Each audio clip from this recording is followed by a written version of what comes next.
All right, recap what we learned last week or last lecture.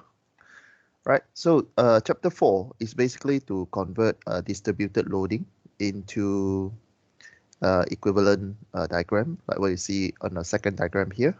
We convert distributed loading, like what you see on the screen here, into a structure that with moment and force. Yeah?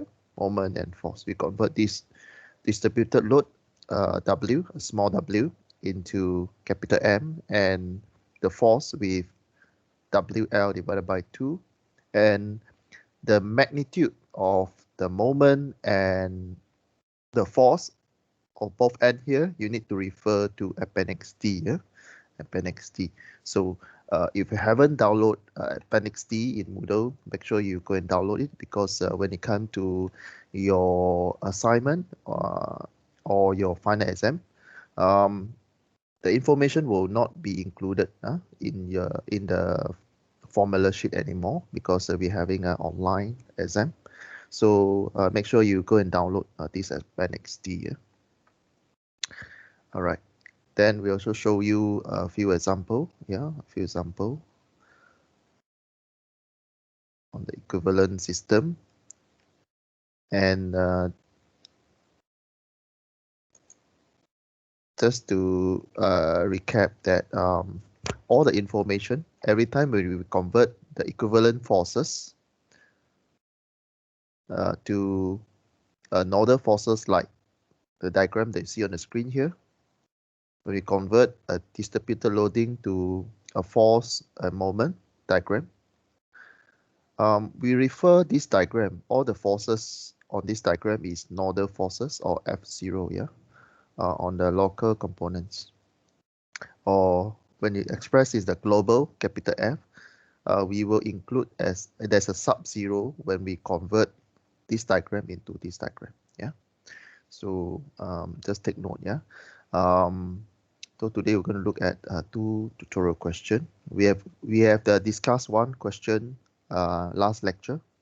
It is fixed n with a distributed load. Today we're going to look at a little bit more complex. Yeah. So today we look at this example where we have a concentrated load in the middle of the beam, and this beam is inside the wall. At this moment, or when you come to chapter 4, you should able to differentiate. There's a difference between bar, B-A-R, bar, and beam. So don't confuse bar and beam. There's equation for bar itself, and when you look at beam, then there's an equation for beam itself. So don't confuse between these two. Yeah. So what you see on the screen right now is that we have a cantilevered beam, and there's a concentrated load P there. P there. So we need to solve the right end vertical displacement, which is here. What is the displacement at this end? And is there any rotation there?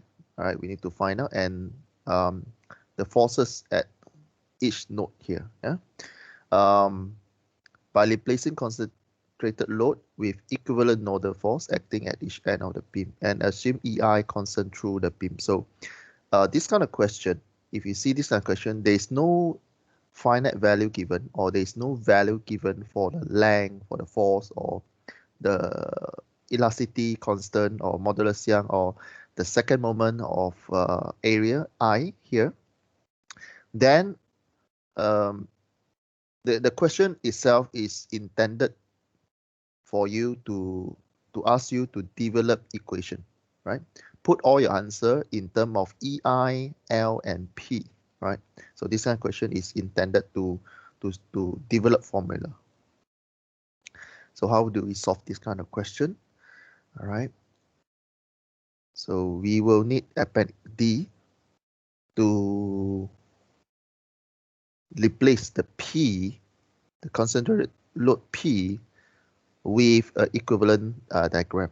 So you need to open up Appendix D, where it's available in your Moodle, right? So you need to go to Moodle, and download the Appendix D. All right, if you go to Moodle, you roll up to reference material there. So Appendix D, this one, the Nodal Forces. So you need this diagram, yeah. So when you open up this diagram, and then you look at the scenario you have in a question, yeah, you have 9 standard cases here. So if you compare side by side, the problem that you have, this is we have a concentration load in the middle. So when you refer to Appendix D, you refer to the first one, yeah. So the first one is that you have a concentration load with a balanced length there. So by looking at this diagram, you have your force, your small f, yeah, your element force, F1y, moment at point 1, and your force in point 2, moment in point 2. So you can straight away use this Appendix D to develop or to calculate the equivalent forces or nodal forces or nodal moment at both ends. Yeah. So remember, you need to have Appendix D here for chapter 4. So once you know how to extract the information, okay, you draw you draw a free body diagram. You convert the left hand side, the question diagram, into a new free body diagram, and this new body diagram you refer to Appendix D. So what you copy is that if you look at the Appendix D, the left hand side point 1 here, your force is F1y here is negative P divided by 2, and the direction is going down, yeah, is going down. So it's negative, yeah, it's negative, so it's going down. So and then you have a moment negative also. So we assume all the moment is positive in anti-clockwise. So when you have a negative, means it's a clockwise direction. Yeah, it's a clockwise direction. So if you look at the diagram, Appendix D, force at point 2 is negative, so it's going down. And the moment is positive, so it's an anti-clockwise direction. There is an error in this diagram, or I would recommend in exam, when you already converted the direction, which means if you have a negative sign written in the answer and you draw is going down, you don't need to put negative in front of the value here, including this one. So because we assume that all the direction to the x is positive, or the direction to the y up there is positive. So when you write, when you already converted the direction going down, you don't need to write the negative sign here, including this one, because this one is clockwise. So in the diagram here is negative, so you don't need to have negative there. Yeah.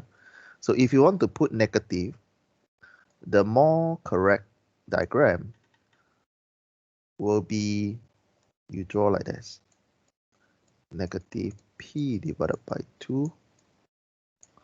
And at this point, if you have a negative, means that you use the conventional or typical answer. Positive direction for moment is anti-clockwise, and you put a negative PL divided by 8. Apply the same for this number 2. If you want to use this diagram, if you want to write negative, yeah, so you just use back the conventional method, yeah, and the moment will be anti-clockwise, because you get a positive value here, PL divided by 8, yeah. All right, so these are the correction or recommendation for the answer when it comes to SM or assignment, yeah, or how you use the diagram here, yeah. So when you have a negative, it just means that the direction is going down. So if you already draw the arrow going down, you don't need the negative sign in your answer, all right? So just take care of all these symbol, yeah. Any questions so far for the direction? Any one of you a question? Why I say you don't need to write negative in the answer when you convert the direction? Clear? All right. The next one. After you convert, okay, first step is that you look at the diagram and then refer to Appendix D. You draw a free body diagram, you add in the equivalent force or because of this concentrated load. You have your Fm one side, Fm another side. And then after that, you add in the support reaction according to the system. Now, if you look at this system, you have a wall supported or the beam is inside a wall. So you need to add a support at point 1 here. So when it's inside a wall, you have the red color arrow that I show in the screen here. You have capital F, F1x to the right hand side, and then F1y going up. And if you have something that not able to move, you have a moment, right? You have a moment at point 1. So every time you have a fixed support at one end, not able to move, you will have 3 reaction force there, yeah? X direction, Y direction, and the moment. So you need, after you convert from Appendix D, you need to add in the reaction force. Like in this example, you need to add in the red color entity. Yeah, you need to add in force, X, Y, and then the moment. Then only you proceed for your analysis. Yeah. All right. So for beam, again, for beam, axial force we do not consider because this axial force F1x do not create any torsion or there is no moment created by this component. So when we do analysis for beam, we only look at moment and vertical component. All right. So that's why this slide I take out the x component and then you write F equal to KD with F0. Yeah, F0 equal to KD. Then you write in matrix form. All right. So in matrix form, you just combine what you see from the free body diagram that you just draw just now. So for the first one, point 1, these 2 component is point 1, and these 2 component is point 2. So point 1, force component, you have F1y, which is going up, positive, and then plus the conversion from Appendix D, you have a negative P2 there, negative P2. All right.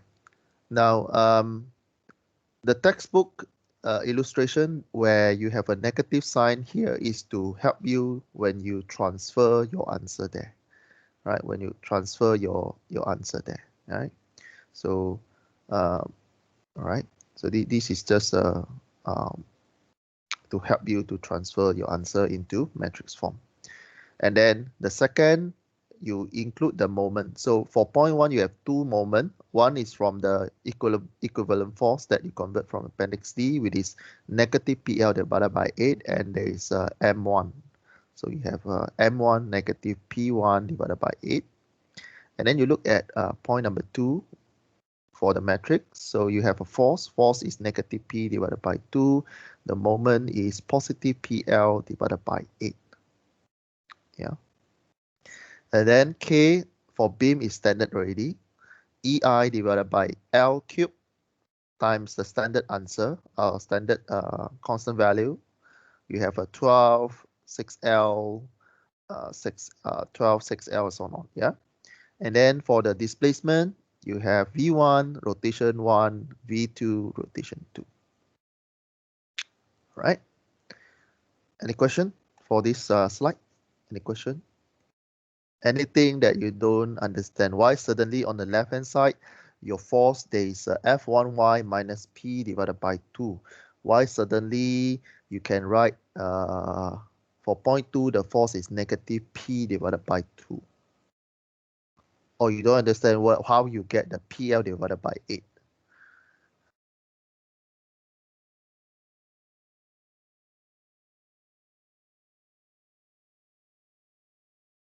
Singy, you are okay, yeah? Yes. All right, good. After you get the matrix form, to solve all the unknown here, you need to call the boundary condition.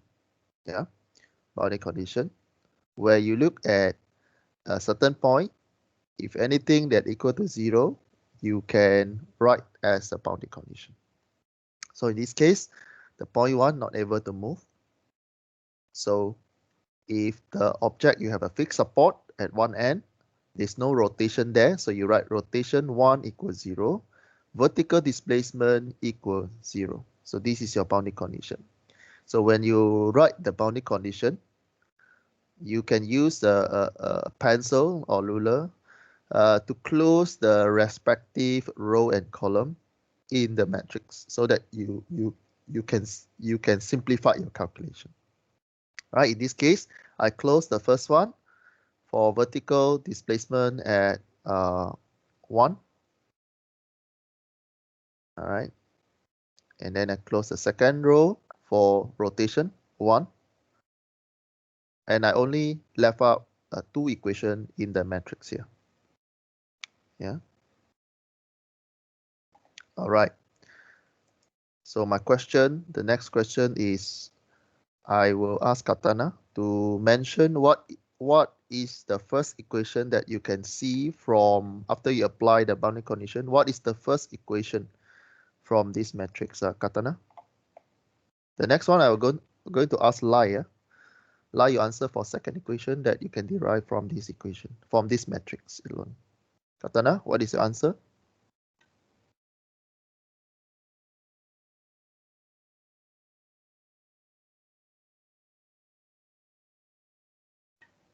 I can't see the screen fully, just see part of it.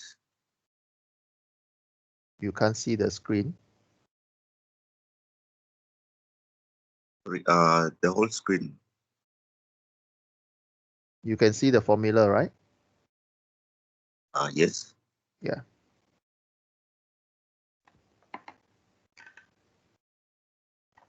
Okay, so it will be the first equation will be minus P over 2. Mm-hmm. And then equals to EI over L3. Mm-hmm. And then we'll have 12 A2 mm-hmm. minus 6L by 3. Rotation 2. Yeah. Rotation 2. Okay, correct. Excellent. Lai, what is the answer for second equation?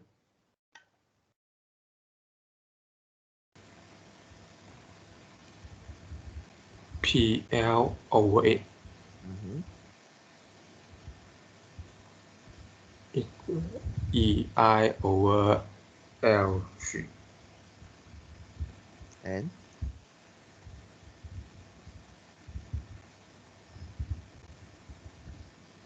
And 4L square. what is this value? Oh, negative 6L. Is XL V2 plus plus 4L square times what? 4L squared times what?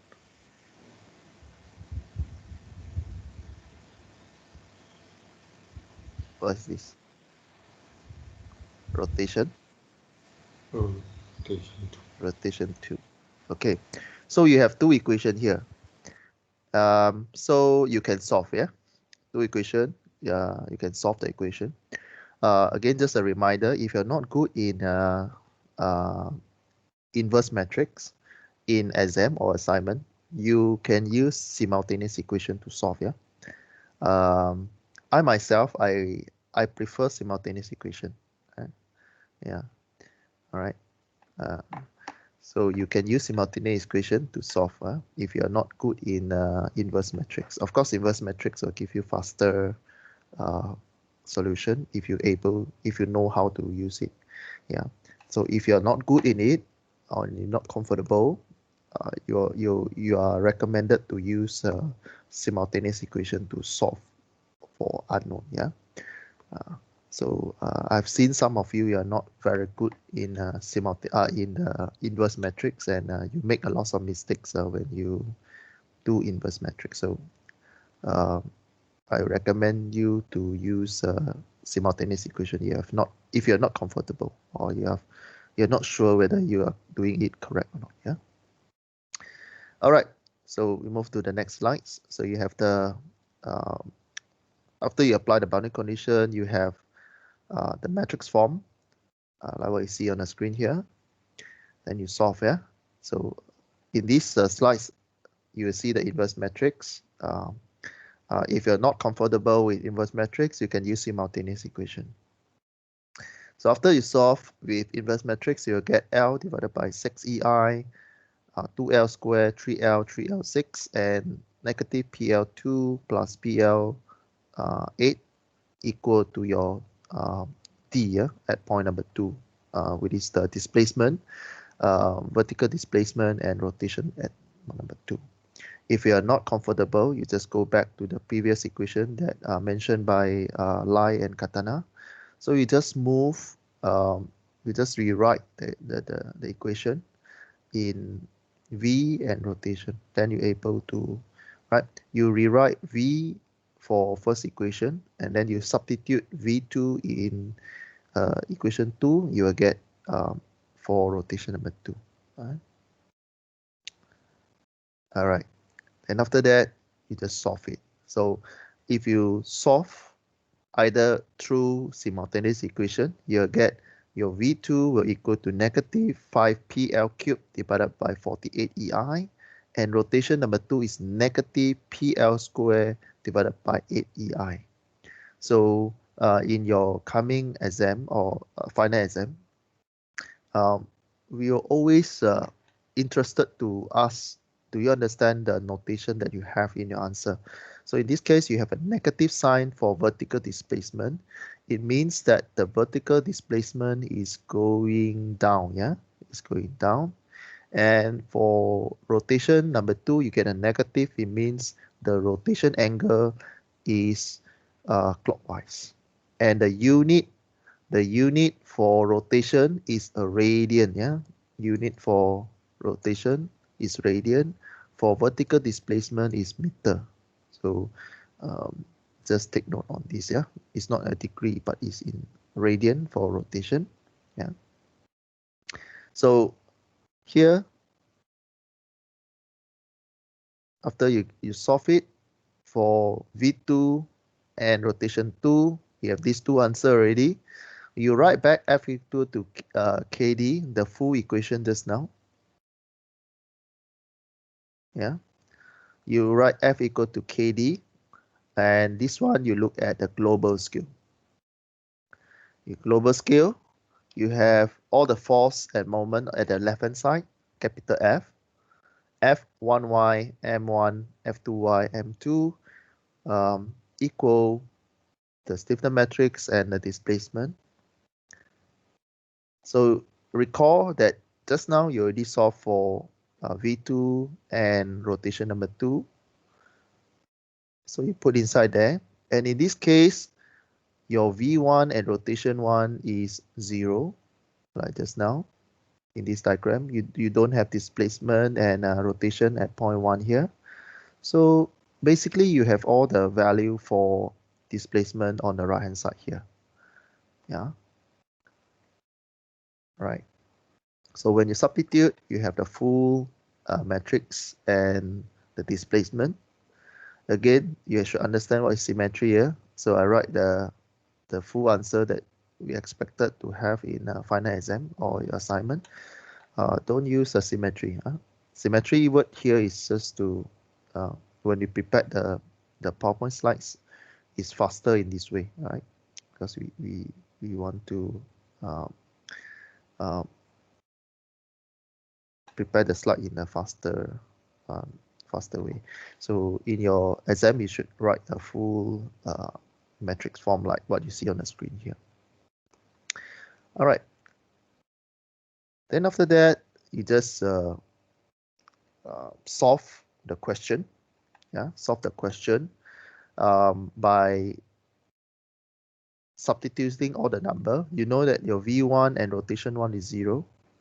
So when you substitute 12 times 0 plus 6L times 0 plus 12 times this one, negative 5L cubed divided by 48EI plus 6L minus PL squared over 8EI, you will get P divided by 2. You repeat the same for moment 1, F2Y, M2Y, you get all these terms. All right. Any question for these slides?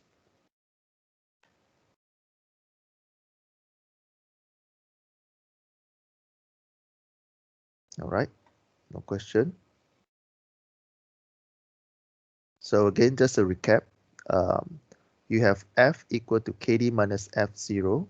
It means that on the left-hand side, when you want to use this equation, F on the left-hand side is concentrated nodal force, which is what you see on the screen here, the force that you have. And then KD is the normal that we covered in the previous section, minus F0, where you converted from Appendix D. All right. So F0 is what you have. F0 is what you converted from Appendix D here. And then the F1y, My, F2y is what you solve from your solution just now. And to solve the global forces, F1y, M1, F2y, M and your M2, you just use this equation, KD minus F0. You take what you solved just now, minus Appendix D answer. All right. So when you minus, as you can see here, F1y will be 0 because you take P2, P divided by 2 minus, you get positive. All right, sorry, there is a value for F1y. P2, P divided by 2 minus, you get positive, you get P at F1y, and so on. You do the same for moment 1. 3PL divided by 8 minus PL. So you get 4PL divided by 8, which is a PL divided by 2. And so on, yeah. So basically what you get is PL divided by 2 minus PL2 minus, you get 0. PL divided by 8 minus PL8, you get 0. So F1y is P. Moment is PL divided by 2, F2y 0, moment 2 0. Standard answer, standard unit for force is Newton. For standard unit for force is Newton. Standard unit for moment is Newton meter. Yeah.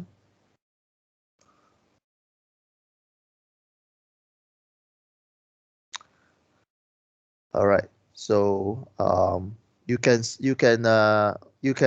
check your answer whether correct or not by using static equilibrium equation, where you sum all the forces, you will get 0.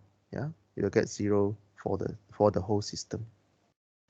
Right. Just go and check your answer. Okay, any questions so far for today question 1? Anything that you want to ask me? Any slides that you're not sure?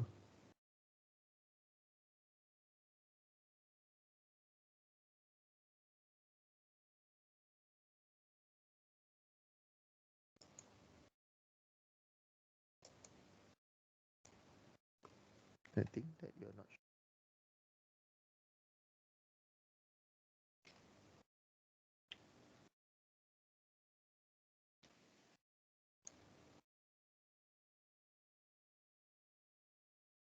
Okay. Do you guys need any rest, or you can go forward question number 2? Then we call it a day. You guys need a rest?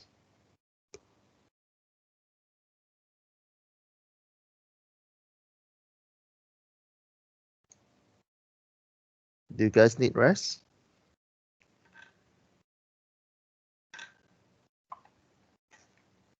Singy, Still okay, bro. go ahead, yeah? Singy, you need rest? Only now. Okay, Lai, we go ahead, yeah? All right. Stop me, yeah, if you're not able to understand. Just let me know, yeah? Okay, so question number 2 for today. All right. So we combine what we learned previously. We combine 2 systems. One is focus load and one is distributed load.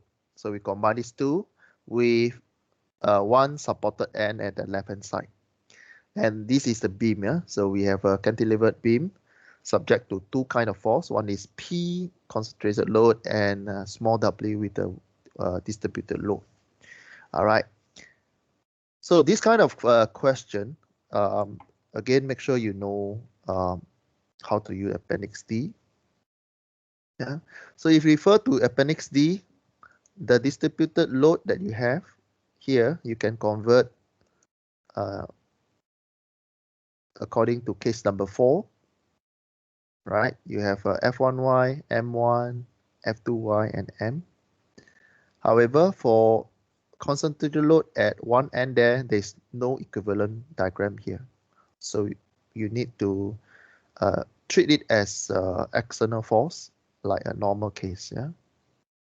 So let's see what how we solve it. Yeah?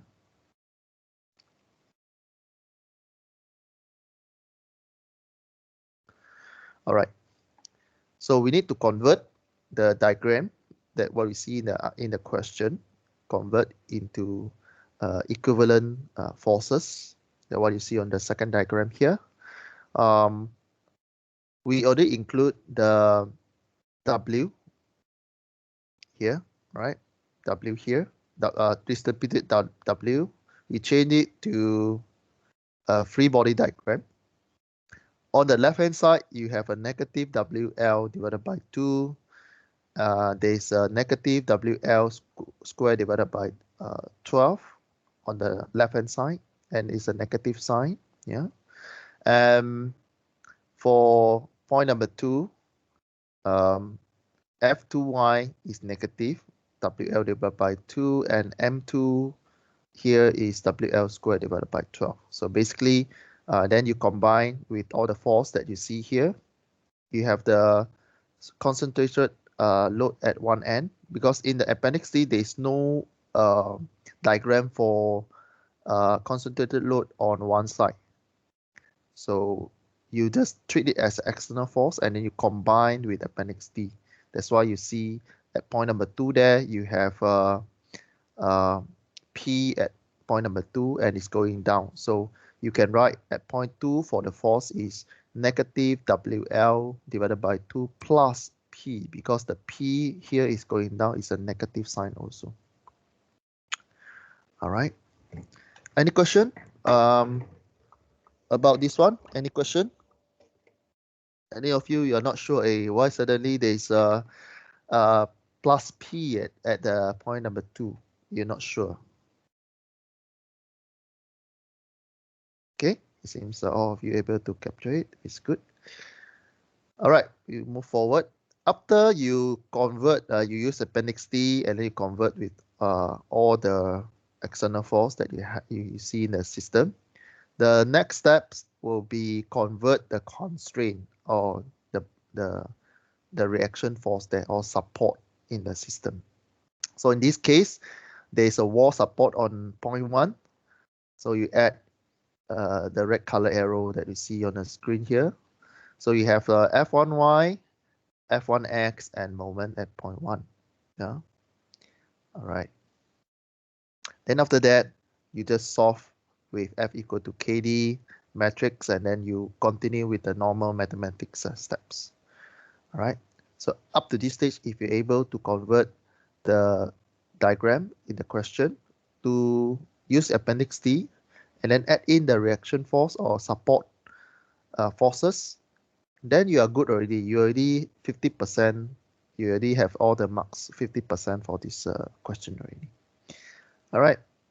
And for beam, we only consider y direction and moment. Again, F1x, there's no effect on F1x on the system. So we do not consider the effect of F1x. So when you do analysis, we just take out the F1x. Yeah. F0 equal to KD. So you write, you based on the free body diagram that you just draw, you convert into F equal to KD format. All right. So you start with F1y minus W divided by 2 and so on for the moment, for the force and moment. Yeah. And then the K in this matrix is standard already, EI divided by L cube and all the standard value. And the displacement for the system, V1 rotation 1, V2 rotation 2. After you convert from free body diagram to matrix form, you put in boundary condition. So boundary condition, you look at the system, any point that cannot move, you just write out the boundary condition. So in this case, point 1 not able to move. So you have a rotation 1 equals 0, vertical 1 equals 0. In exam, there is some marks for boundary condition. All right. So remember to write your boundary condition in your answer. So when you write V1 is 0, rotation 1 0, at least you have 1 marks here for this answer, for this boundary condition statement. Yeah. Then after that, you just use your pencil, or you can draw a line with your pencil, close the boundary condition that you have. So you close V1 component, you close rotation 1 component. Then again, based on this matrix is alone, you know that you only have 2 equations here. Negative WL divided by 2 minus P EI equal to EI L cube 12 V2 minus 6L rotation 2, and another one WL squared divided by 12 equal EI divided by L cube negative 6L V2 plus 4L square rotation 2. So you have 2 equations there, and then you see what is the question want you to solve. All right. Normally you put what is V2, and then you answer what is rotation 2. Okay, so you have 2 equations there. You write in the simplified format. So this answer also gives you some marks there. It just so that you understand what happened if you apply the boundary condition. All right. After you get this equation, you put it back. You solve what is V2 rotation 2. You will get V2 equal to negative WL4 L power 4 divided by 8EI minus PL cubed divided by 3EI. Rotation 2 also same. After you rearrange the equation, you will get these terms. And you need to know how to answer when we ask you what does it mean when or what is the direction of that particular point for displacement and rotation. And if you look at this answer, there is a negative sign for both term here. So negative, negative, the answer will come out negative. So V2 will be negative sign, so it's going down. 0.2 will go down, which means it's logic also. If you look at the diagram and there's a downward force at one end here, 0.2 will go down, which is agree with the realistic, with the real life. Then rotation 2 will be negative, where this rotate clockwise. So these two statements will give you some marks here. These two statements in black color. So what does it mean by negative sign? When you write V2 downward, rotation clockwise, you will get some marks there. Of course, in exam, it won't be the same as what you see in the class. So, but what is important is that you understand when you get positive, what does it mean? When you get negative, what does it mean? Yeah, go ahead. Any question? I can't see the screen. You can't see the screen. Oh, yeah. I can see it. Singy, can you see the screen? No, I can see it now. Okay. I think you need to fix your monitor or something, right? Yeah, because Lai and Singy, they can see the screen. All right. After that, when you get your V2 and rotation 2, you put into the global scale, F1Y, M1, F2Y, and M in capital, K standard, and your D, V1, rotation 1, V2, rotation 2. And remember, if you look at the system, V1, rotation 1 is your boundary condition where you put 0 already. Remember, these two are 0. So you put them back.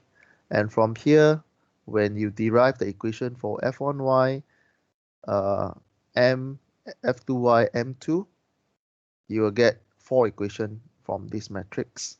And you're able to solve.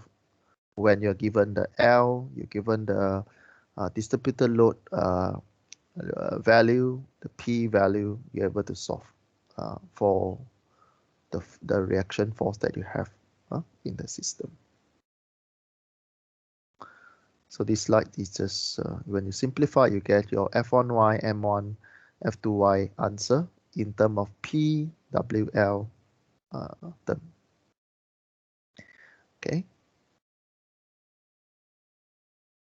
So after that, okay, before this, you get in element, yeah. This is a global force for the element. Before this, what you get is for the element. Then to get the reaction force in the concentration, I mean the forces that you have in the system, F1Y, M1, and F2Y, and M, you need to take KD minus F0. Again, F0, this one is from your conversion of the from the Appendix D plus the force that you see in the system. All right. So this is what you solved just now for the element. KD is the FE just now. Yeah. It's the FE just now. What you calculate or what you calculate just now. Yeah.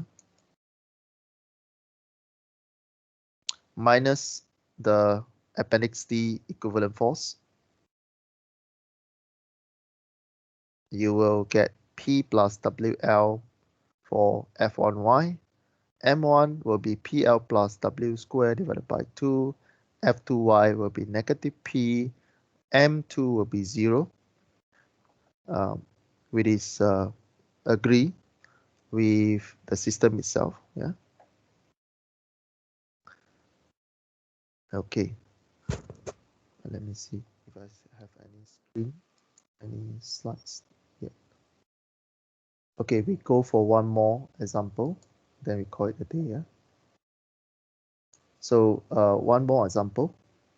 So as you can see here, for the third example, I think you should already can capture the standard procedure that when we try to solve chapter 4 question. Yeah. So if you look at the diagram, you you straight away you need to refer to Appendix D, right? What is happening there? So this question 3 or this question that you see on the screen here will be similar to what you will see in a final exam. Yeah. So when it comes to final exam, it will not that straightforward. So you have a fixed beam here, both end is fixed, and the length here is 2L. From this end to this end is 2L, is divided by L and L. So you need to be careful when you use Appendix D, because Appendix D, the length is L. So you need to be careful when you use Appendix D. Yeah? So in this case, the total length of the structure is 2L. So you need to carefully divide your answer into a different node. Yeah. Okay, we need to find the displacement or rotation at the center, which is here, and the reaction here. And there's an equation given, W, and W divided by 2 is here. At this point, the value at this point is W divided by 2. Okay, so how do we solve? We can break into two.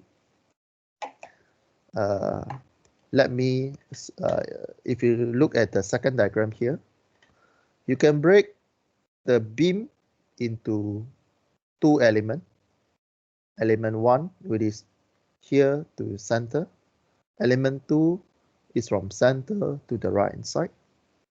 So what you can do over here, all right, so is that you cut the element into the beam into two elements, and then you convert into free body diagram, like what you see on the screen here. So how do you get all these equation? Negative 3WL divided by 40, and there is a negative WL squared divided by 60, and all these number. Don't confuse with all these number. All these number you can extract from Appendix D. So if you look at this scenario, yeah. So I show you directly from the screen here. So if you look at Appendix D, is a combination of two cases where you have two triangular here, which is I show on the screen here. The first triangular, second triangular, and there's a distributed load that represent by the dashed line here. Okay, so you have a two triangular and a rectangular. So rectangular distributed load, you refer to case number 4 in Appendix D, and triangular case, you refer to case number 5. All right. So if you refer to Appendix D, there are different cases here. You have a pyramid case, you have a triangular case, you have a parabolic case, and so on. So in this case, we have a triangular. However, the shape of a triangular is different direction from us. So you need to cleverly improvise the answer. So if the Appendix D, the triangular is the point is the triangular or the triangular, the point here is on the right hand side. The right hand side is 0.2, so you convert according to the question. All right, so if you look at the slide here, so if you look at the Appendix D, the point of the triangular is 0.2, which is negative 3L divided by 20. But in your diagram, your point is on the right hand side. So what you do, you just flip the equation for 0.2 to 0.1, and those equation for F1, M1 for the this side, you flip to another side. You just move to another side. So you will get the same equation also. That's why, if you can see from the diagram here, you will get negative 3L divided by 20 on the left hand side. Yeah, I will explain why you will get 40 here. But at this moment, you should know how you refer to the correct diagram in Appendix D, and then cleverly improvise the diagram that we see from Appendix D into the situation we have here. So here you have a rectangular. Your point, the sharp point is on the left, but in the diagram, the sharp point is on the right. So what you do, you just flip F2y become F1y, M2 become M1, and then this side you flip to another side. F2, F1y, this formula, it become F2y. M1 will become M2 formula. Okay, and then the distributed load is the same like what we learned previously. So you convert the one on the left to negative WL divided by 2. So you have WL divided by 2 on left hand side and so on. Clear? So you know how to convert the complex system you break down into two rectangular and also well-distributed load. You combine case 4 and case 5 in your free body diagram. And we're going to answer, then I'm going to teach you how to convert all this formula into what you see on the screen here.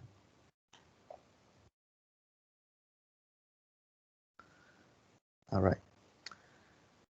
Now, a side note is that if you look at case number 5, for the element is 1, but in this case, the W that you use, because in this case, if you refer to Appendix D, the distributed load value that you refer to Appendix D is a complete W.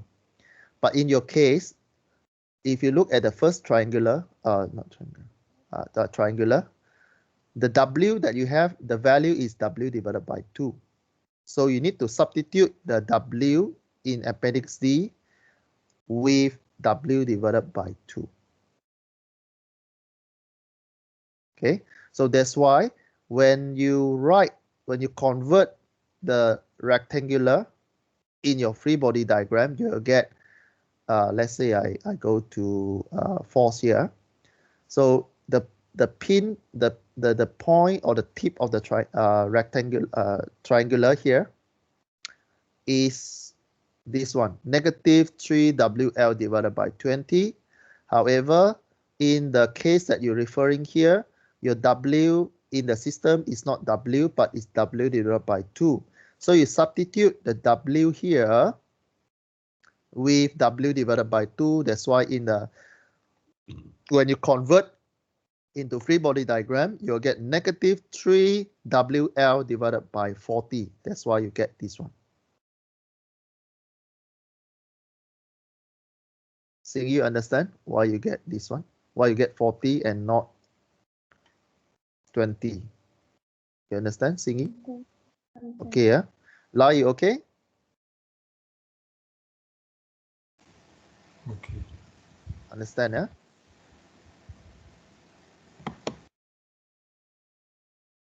Katana, you all right? Nope. Can you come again with the explanation? All right. Let me repeat one more time now. Thank you.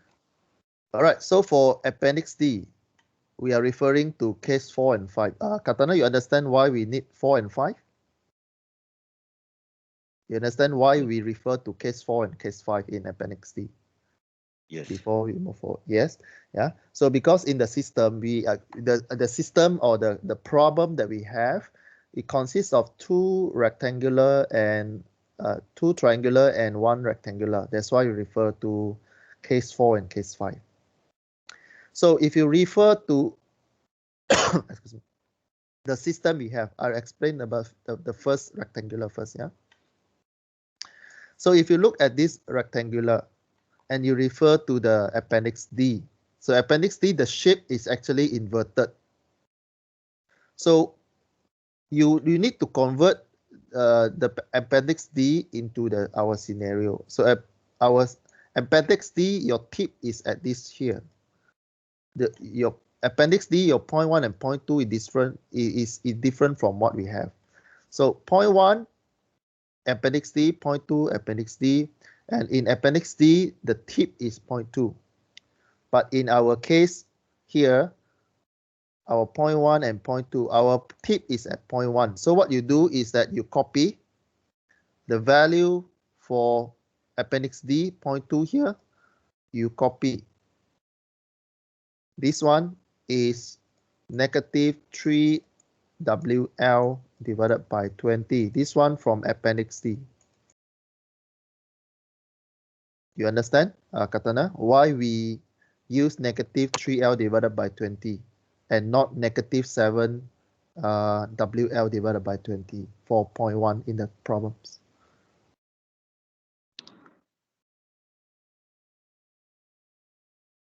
Yes, yes, yes. Yeah. All right. So just to make sure you understand, Katana, what is the force at point 2 here? What is the equation that we should use from Appendix D?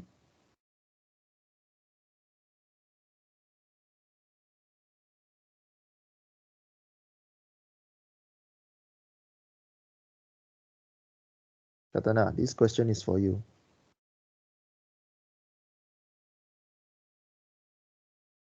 Right now we're looking at the, is it the rectangular? Yeah, I'm asking about this rectangular. What is the force at point number 2 here? What is the equation for point number 2 here? What is the force equation? Is this one or this one? We'll use -7. Okay, correct. You understand, huh? Yes. All right. Now, okay, the next step will be the one why suddenly when we convert into free body diagram, there's a 40 in the answer there. Why? Because in the Appendix D, the distributed magnitude is W. However, in the question, when you break the system into a few shape here, and we look at this small rectangular, and this small rectangular is a distributed load with a magnitude W divided by 2. So we need to substitute this W divided by 2 inside here. Because in the Appendix D is a full W. In our question here is W divided by 2. So when you substitute this one in, the product of their substitution will become negative 3WL divided by 40. You get it? Katana? Yes. Understand, yeah? So you apply Yes. the same concept for Yes, sir. the force, for the other moment also. So I only explain one term here for this one. And then you do the same for the moment. The moment here is the moment here at this point. You use this side. You use the WL square divided by 30. However, the magnitude already changed to W divided by 2. So you substitute W divided by 2 in this equation. So you get WL square divided by 60. That's why you get this one. Stop me if you're not able to understand. Why suddenly in your free body diagram, Appendix D show this one, and in your answer you show this one. Why in your appendix is 30, this one suddenly becomes 60. It is because the magnitude of your problems of your W here already changed to W divided by 2. You are looking at the length of L and not the total length. Okay, you look at individual rectangular in this case. All right, then after that, you look at the second rectangular, you repeat the same procedure. So this is the element 2, you will get the same equation also. Yeah, you get why you get this one? It is because you combine with the distributed load. diagram here. Okay, so why you get negative 13L is because you combine negative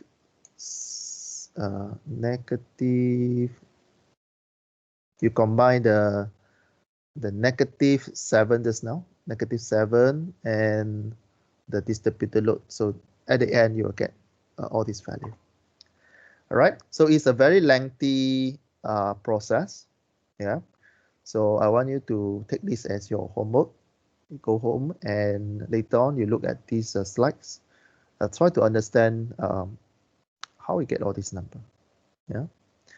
All right. So I'm not going to explain the individual one because I already explained the first one for you. You apply the same principle for the other shape. Yeah. All right. Remember, when you look at the problem, your W is not a total W. Is W divided by 2. So remember, there's different from what you see from Appendix D and the question. All right. In Appendix D is a full W, but in the question, you already break into 3 individual cases, 2 rectangular and 2 triangular and 1 rectangular. The magnitude of your W is W divided by 2. Okay, and then you convert into the diagram that you see on the screen here. All right, so treat this section as your homework. Yeah, you need to go home and look into this. Yeah, I already explained how you get the first one. You apply the same for other forces, and then you combine. You take what you have, element 1, element 2. You combine all the forces and moment together, become the third diagram here. Okay, so treat it as your homework. Yeah, again, this question is very near to your final exam question kind of standard. Yeah, so try to understand how you get this area that I highlight. Then after that, you'll use the beam element stiffness equation, which is K equal to EI cubed and the standard value 12.6L negative 12.6L. This is the standard. So you just label K with a superscript. 1 means it refers to element 1. And then for element 2, this is element 1. This is element 2. You use the K stiffness matrix, same, the value same, but again, it refer to each of these column refer to individual point. Yeah. So let's say you label this one as point 1, point 2, point 3. So for element 1 consists of point 1 and point 2. Element 2 consists of point 2 and point 3. So you have a displacement, so on. So this is U1, rotation 1, and so on.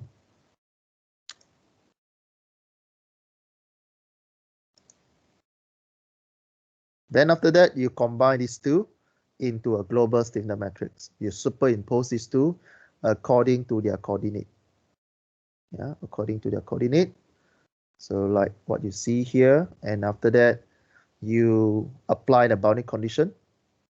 In this case, both sides are wall mounted. So point 1, there's no rotation. There's no vertical displacement. So rotation 1, 0, V1, 0. Point 3 here also wall mounted. So no rotation at point 3, no vertical displacement point 3.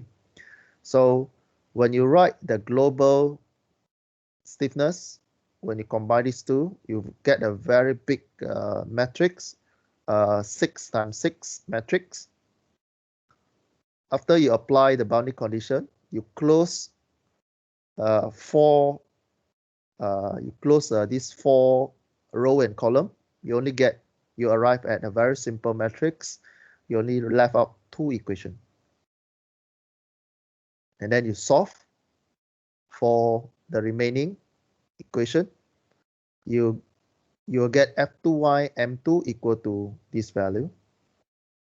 Yeah. So this is from the boundary condition application. All right, because you combine these two, K1 plus K2, you will get a very big K, which consists of 6 times 6 row and column. And because of boundary condition 1 and 2, 0, so you can do cancellation inside here. After that, you only have point number 2 equation, which is in the middle here. Then you write F equal to KD and then you solve it by the previous steps. So you get something like this on the screen. F equal to KD. So you know that your F equal to negative WL divided by 2 minus WL squared divided by 20 equal to EI L cubed. And what you solve from this one you extract from your stiffness matrix. And you should able to solve it. Yeah? And again, if you're not good in inverse matrix, I will recommend you to use a simultaneous equation, because here is only 2 equations. So you solve using simultaneous equation, you can still get the same answer. Yeah? Right. So once you solve it, you'll get vertical displacement will be negative WL power 4 divided by 48 EI. Rotation angle at point number 2 is in the radian, will be equal to negative WL cubed divided by 240 EI radian. Vertical displacement is in meter. Okay. Then after that, you use this formula. You substitute in the element F equal to KD. You solve for element for F1y, M1, F2y, M2, F3y, M3, all with the superscript E means is a element forces, equal to, you combine all the K1 and K2, right? So this one is element 1. This one is element 2. Element 2 and element 1. You combine the K just now, right? This is the jumbo K that I mentioned just now. The D you find from your calculation just now. So basically you have 6 equations in this matrix alone. And from here, you're able to solve what is your F1y, M1, F2y, M2, F3y, M3 in the form of WLEI. Right? So you'll get individual answer. I'll just drop on the screen here. You'll get individual value for F1y, M1, F2y, M2, including the point number 3 also. Okay. Then after that, you use the formula F equal to KD minus F0. So remember, just now what you calculate is FE. So you take this FE minus the F0, which is the equivalent force that you transform from the Appendix D just now.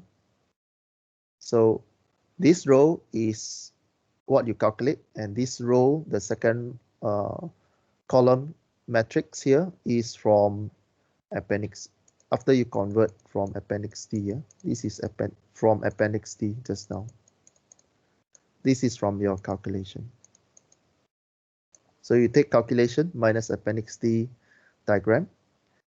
You will get the answer for F1y, M, M2y, M2, M3, and F3y and M3 with this equation here. All right.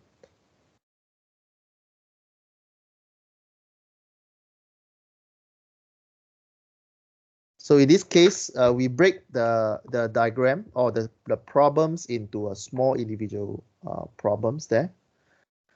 'Cause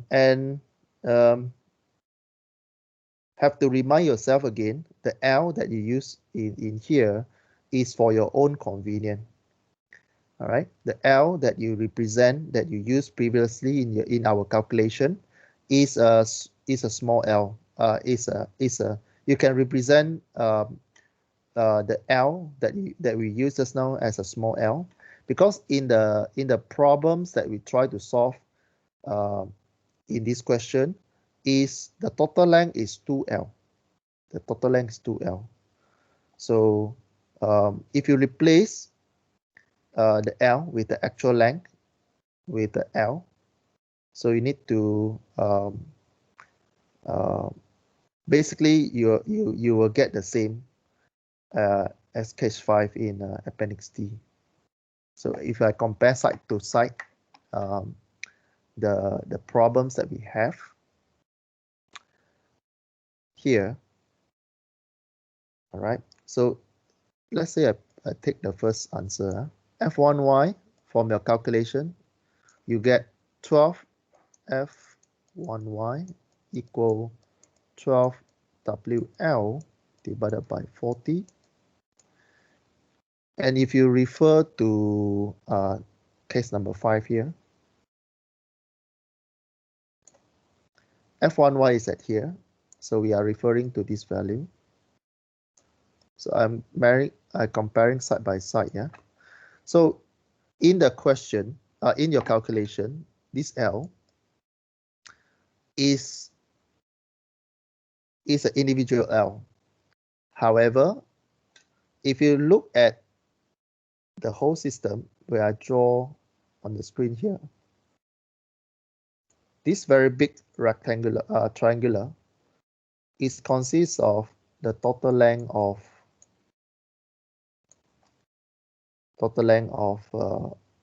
2L. So if you replace the previous calculation, maybe you don't want to use L, capital L. You can use a small L.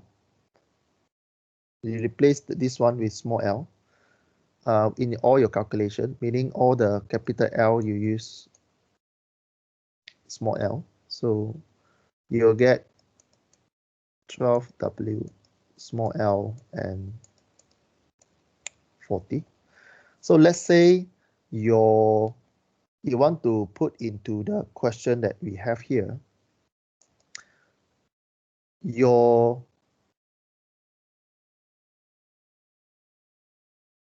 total L will be equal to 2L, correct? So when you substitute, you want to write in the L term, 12W 40. Your small L here is actually L divided by 2. Sorry, it's 2 2L. Sorry, it's 2L here. Sorry, maybe I re-explain. Okay, explain the first one. F1y in your calculation is 12WL divided by 40. If you want to do side by side, F2y, this one. So if you rearrange this, actually you can substitute. Yeah, you can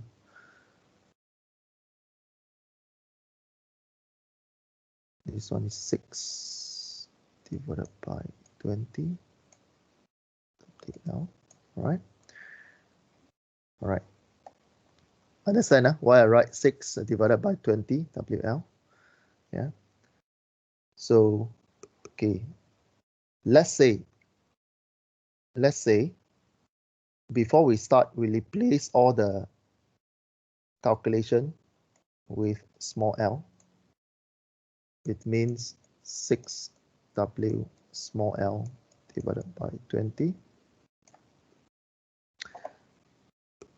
And if you back to the scenario, the total length is L. So your L will be 2L. So your individual L will be L divided by 2. So it replace with, if you compare to the Appendix D, you write in the Appendix D term 6W L divided by 20. You write in the full length, you get L divided by 220. Then you can simplify, become 3. You get 3WL divided by 20. Okay, so this is how you explain or how you compare side by side there. All right, so with this we summarize this chapter. Let me stop the recording.